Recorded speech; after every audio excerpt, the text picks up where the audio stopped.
Well, now to Boris Johnson.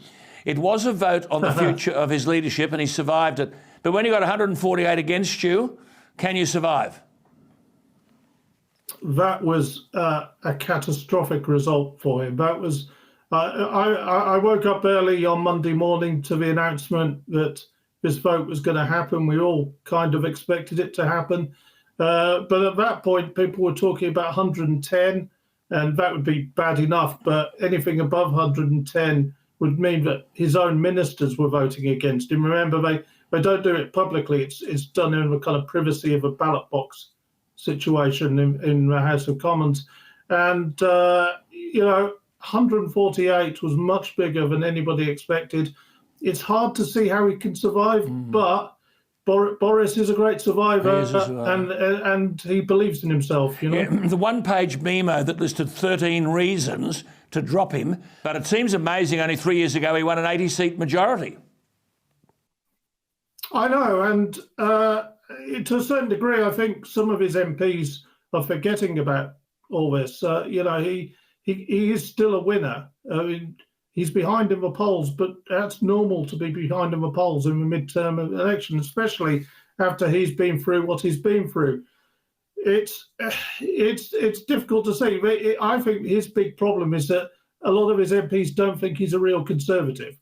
And that it's more than the kind of parties in Downing Street. It's the policy issues, net zero, tax rises, that sort of thing. That's David, many people are saying, why did they pull the gun so early ahead of these by-elections in 2 weeks' time? Now, Wakefield, and you have some strange names for electorates over there, Tiverton and Honiton. Now, that's June 23, not far away. You've got your ear close to the ground. Is it being suggested that in the seat of Tiverton and Honiton, for example, the retiring member got 60% of the primary vote? Is someone saying the Conservatives could lose that seat? Yeah, it's very possible. In fact, I would say it's probable. If they win the seat, it'll be seen as a good result. It's not unusual for by-elections to be lost by the governing party, even where they had a whacking great majority.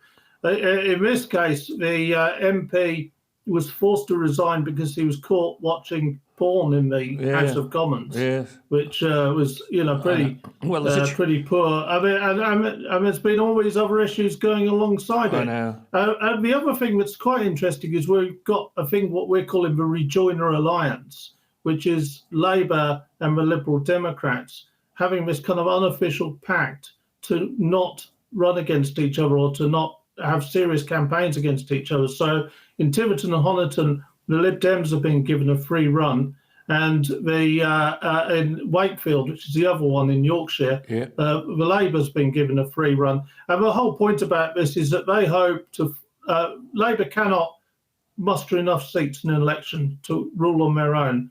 But if they can get in with the Lib Dems, they could form a majority potentially, and then take us back into the European Union.